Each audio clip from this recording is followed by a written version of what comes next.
آج ولید کو ایک پل بھی سکون نہیں آ رہا تھا۔ کبھی وہ بیڈ پہ لیٹتا، کبھی ٹہلنے لگتا، کبھی تک کر کرسی پر بیٹھ جاتا۔ ماہم کے الفاظ اس کے کانوں میں گونج رہے تھے۔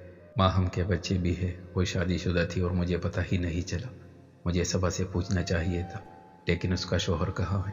جو وہ جاب کر رہی ہے، شاید وہ زندہ ہی نہ ہو۔ مجھے عمار سے بات کرنی چاہیے، شاید وہ جانتا ہو ماہم کو، لیکن میں اس سے کیسے پوچھوں گا؟ عمار میرے بارے میں کیا سوچے گا؟ اسے کچھ سمجھ نہیں آ رہی تھی کیا کرے۔ موم کو کیا بتاؤں گا کہ ان کے بیٹے کو ایک شادی شدہ سے محبت ہو گئی ہے؟ یا اللہ میں کیا کروں، میری مدد فرما۔ وہ خود سے ہی باتیں کر رہا تھا۔ آج پہلی بار اس کے چہرے پر پریشانی صاف ظاہر تھی۔ ولید، رضوانہ بیگم نے اسے مخاطب کیا۔ ان کی آواز پر ولید چونکا۔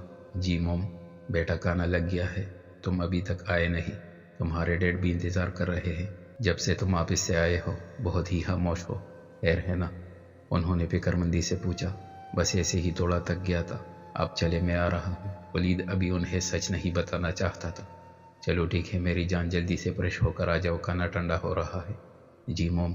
امی، اب ابو کی طبیعت کیسی ہے؟ ماہم کپڑے سمیٹتے ہوئے بولی۔ ٹھیک نہیں ہے، کل سے تو کوئی بات ہی نہیں کر رہے۔ اچھا چلے میں دیکھتی ہوں۔ ماہم عابد کے کمرے میں گئی تو وہ چھت کو گور رہا تھا۔ ابو کیسی طبیعت ہے آپ کی؟ ماہم کے سوال پر عابد نے اس کی طرف دیکھ کر اشارے سے جواب دیا۔ ابو آپ اپنا خیال نہیں رکھتے، امی بتا رہی تھی آپ باہر بھی نہیں آتے، کیا بات ہے؟ عابد بس اسے دیکھ رہا تھا اور آنسو اس کے تکیے پر جذب ہو رہے تھے۔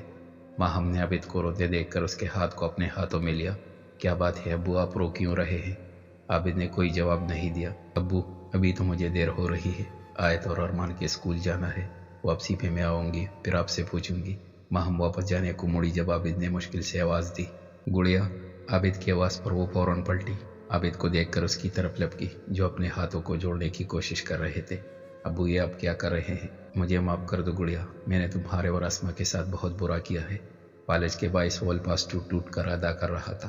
ماہم کو حیرانگی ہوئی تھی۔ آج انہیں احساس ہوا ہے کہ انہوں نے اپنے بیٹیوں کے ساتھ برا کیا، جب کوئی فائدہ ہی نہیں ہے۔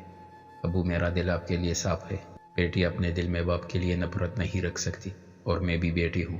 آپ اس بات کا خیال دل سے نکال دیں کہ میں نے آپ کو معاف نہیں کیا۔ میں تو کب سے آپ کو معاف کر چکی ہوں، اور جو میری بہن کے ساتھ ہوا میں اسے قسمت کا لکھا مان چکی ہوں۔ اب آپ آرام کریں، مجھے دیر ہو رہی ہے، کہتی ہوئی باہر چلی گئی، اور عابد اسے بے بسی سے جاتے دیکھ رہا تھا۔ امی آج میں گھر تھوڑا لیٹ آؤں گا، میرا انتظار مت کیجیے گا، عمار مصروف انداز میں بولا۔ پر کیوں بیٹا، آج میں نے تمہارے ساتھ کہیں جانا تھا، اس لیے تمہیں میں نے کہا تھا 4 بجے آپ اس سے آ جانا۔ جی امی، مجھے آج کسی سے ملنے جانا ہے، اس لیے دیر بھی ہو سکتی ہے، میں آپ کو کل لے جاؤں گا۔ اچھا چلو ٹھیک ہے، پر تمہیں ملنا کس سے ہے؟ عابدہ نے سوالیہ نظروں سے عمار کو دیکھا۔ بس ہے کوئی، ابھی نہیں بتا سکتا۔ اللہ حافظ کہتے ہوئے چل دیا۔ یا اللہ میرے بیٹے کے نصیب میں خوشیاں لکھ دے، وہ بھی کبھی دل سے ہنسے، خوش رہے، اپنی زندگی جیے۔ دعا مانگتے ہوئے ان کی آنکھیں بھر آئی۔ ولید میں تمہیں کب سے کال کر رہی ہوں، عمار کی طرح تم بھی مجھے اگنور کر رہے ہو۔ نایاب اداسی سے بولی۔ نہیں یار، ایسی بات نہیں ہے، میں بزی تھا کل سے، بس اس لیے تمہاری کال کا جواب نہیں دیا۔ اس کے لیے سوری، ولید معذرت کرتے ہوئے بولا۔ یہ بتاؤ عمار سے بات ہوئی تمہاری؟ کل وہ آیا تھا، اس سے پہلے میں کوئی بات کرتا وہ چلا گیا۔ تم فکر مت کرو، 1-2 دن میں پھر ملوں گا تو اس سے لازمی بات کروں گا۔ ولید نے اسے یقین دہانی کروائی۔ تم کہتے ہو تو یقین کر لیتی ہوں، پر پلیز اسے منا لینا، ورنہ بابا میری شادی کسی سے بھی کر دیں گے۔ تو ٹھیک ہے، نہ کر لو کسی سے بھی شادی، تمہیں پتہ بھی ہے وہ نہیں مانے گا، وہ اکتا کر بولا۔ ولید میں شادی کر سکتی ہوں، کسی کے ساتھ بھی یہ مسئلہ نہیں ہے، پر میں اس کے ساتھ خوش نہیں رہ سکتی، زندگی تو گزر ہی جاتی ہے، پر اگر ہم سفر من پسند مل جائے تو اس کی بات ہی الگ ہے۔ نایاب کی بات پر اسے ماہم کا خیال آیا، وہ بھی یہی چاہتا تھا، پر اب تو کچھ بھی نہیں ہو سکتا۔ ٹھیک ہے، میں تم سے شام میں بات کرتا ہوں، فی الحال میں بزی ہوں، اللہ حافظ۔ تم جلدی آ گئی؟ جی امی، بس بچوں کا فنکشن تھا، جلدی ختم ہو گیا، ماہم نے وضاحت دی۔ صحیح، اور اب تو کہاں جا رہی ہے؟ ماہم کو گیٹ کی طرف جاتے دیکھ کر پروین نے پوچھا۔